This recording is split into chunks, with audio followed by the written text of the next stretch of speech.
Bom, vamos lá, né? Primeiro eu vou falar aqui sobre o projeto, né, proposto na VA. Eu basicamente fiz o quê, né? Eu peguei aquele projeto que a gente tinha feito, eu tinha feito, né, acho que foi numa atividade, né, para falar sobre o simofísica, né, e a conservação de energia, expandi um pouco ele para colocar mais aulas, fazer um projeto de 4 aulas, que contempla esse assunto aí de conservação de energia mecânica, né. Meu nome é Igor, né? Então vamos lá. Primeiro eu vou falar um pouquinho sobre a conservação de energia, né? Então, existe essa quantidade na natureza, chamada de energia, e ela pode ter diferentes formas. Então, existe a energia cinética, né, que está associada com o movimento. Então, a gente diz que um carro, por exemplo, em movimento, como aqui na figura, ele armazena uma certa energia cinética, que é calculada por essa expressão aqui, né? 1/2 de m, né, onde m é a massa, vezes a velocidade do carro, né, v0 ao quadrado. Então, essa é a energia cinética. A gente tem também a energia potencial, né?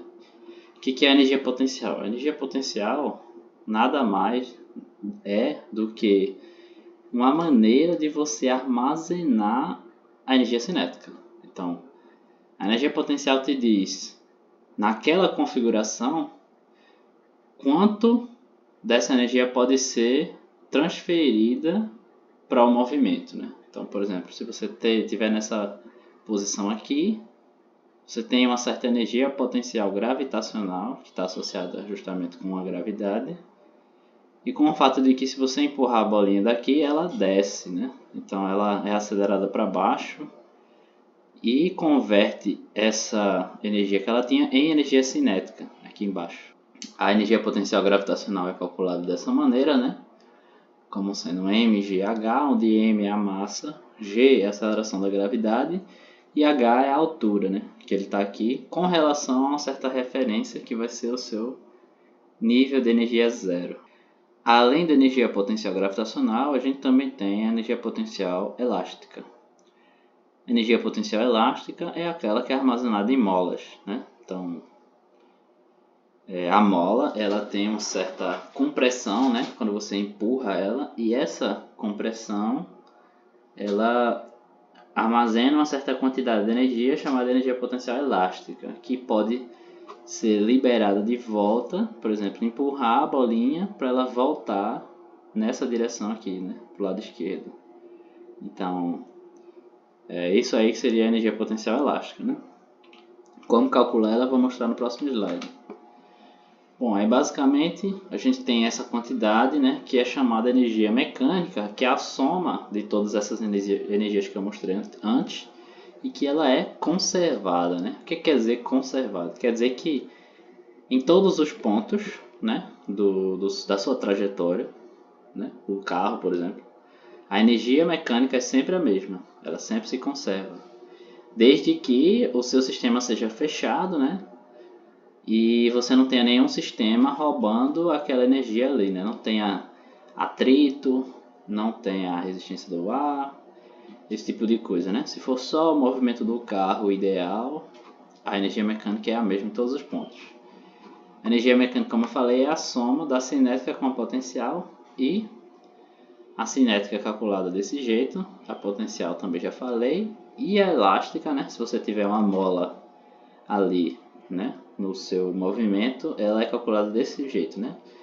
1/2 de K, onde K é a chamada constante elástica da mola, vezes x ao quadrado, onde x é o deslocamento da mola em relação à posição inicial, né? E, então, basicamente é isso que é a energia mecânica.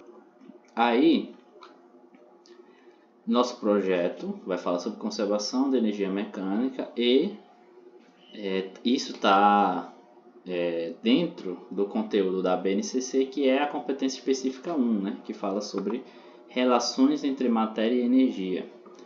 E dentro da habilidade é M13 CNT 101, que também fala sobre, né, as transformações e conservações de sistemas que envolvem quantidade de matéria e de energia de movimento. Então, o tema está, de fato, na BNCC, né, contemplado na BNCC. Aí agora vamos falar sobre o projeto, né? O projeto de ensino, na verdade, são 4 aulas distintas, né? 4 momentos distintos, para você explicar, né, de uma maneira mais palpável como que funciona essa coisa da energia mecânica. Então, a primeira aula seria uma explanação mais teórica, né? Você pergunta aos estudantes o que é que eles conhecem de energia, se eles sabem o que é energia, quais fontes de energia eles conhecem, etc. E depois você entra com uma explicação mais detalhada nesse mesmo nível que eu apresentei aqui nos slides anteriores, né? Então essa seria a primeira explanação teórica, nada de muito novo por aqui, né? Aí na segunda aula a gente parte para um experimento prático, né? Que é o experimento da lata mágica. Esse experimento da lata mágica ele vai demonstrar justamente a conversão da energia cinética em energia potencial elástica. Para fazer ele, você só precisa de materiais comuns, né? Você precisa de uma lata, de um pedaço de lápis, uma liga, né? Um elástico. E está detalhado lá no material escrito que eu mandei, né? Mas no fim é isso aqui, né? Você constrói o material, ele tem uma liga, um elástico lá dentro com um peso que vai se enrolando na medida que você joga a lata para frente, né? Então, a energia cinética, né? Você lança ele de uma posição inicial e a energia cinética vai sendo convertida em energia potencial elástica até que a lata para, né? Atinge o ponto que a velocidade é zero, a energia elástica é máxima, e depois ela volta sozinha para a posição inicial, né? Então, é um experimento simples de se fazer e que você consegue verificar, né, a conservação de energia na prática, né? Então, é um bom experimento para fazer em sala de aula e você consegue verificar a conservação na prática. O outro experimento seria o experimento virtual, né, no Simufísica. Então, baseado no que eu já mostrei antes, né, na outra atividade, a gente consegue usar esse ambiente do Simufísica, que tem vários experimentos virtuais para poder simular aqui uma situação de uma bolinha descendo uma rampa, né? A gente consegue controlar as velocidades iniciais, as alturas das rampas, etc. Então tem várias variáveis que você pode abordar aqui.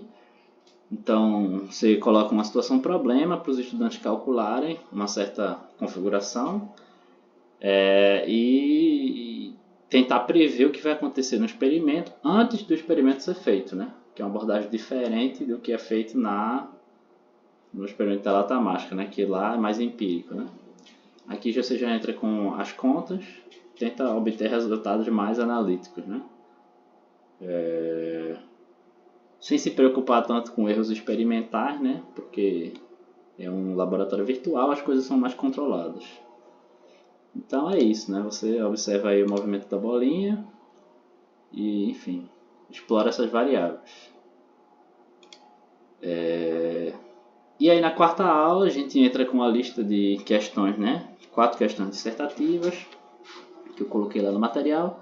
As questões que eu coloquei estão mais relacionadas com o último experimento, né, do que com o da lata mágica, mas, né, são questões ali para ver se os alunos estão conseguindo, né, fazer os cálculos necessários, né, relacionados com a energia mecânica, né, que já foram trabalhados tanto na aula 3 e explicados na aula 1 também, né. E ao fim você faz um pequeno debate para ver o que é que eles acharam das aulas, o que é que eles podem tirar de importante dessas aulas para a vida deles, depois de terem vivenciado essas aulas. E você consegue fazer um debate, né? Você consegue fechar uma avaliação formativa, né? Você faz a avaliação durante o processo da construção do experimento da aula 2, os cálculos na aula 3 e se os alunos estão conseguindo fazer os cálculos, se eles estão conseguindo prever os resultados certos antes do experimento acontecer. A quarta aula é uma lista de questões mais dissertativas, né? Uma atividade mais somativa comparativa, né? E um debate no final para fechar o processo, né? Então você consegue abordar diferentes tipos de estratégia e diferentes tipos de avaliação no mesmo projeto de ensino, digamos assim, né? Então basicamente era isso.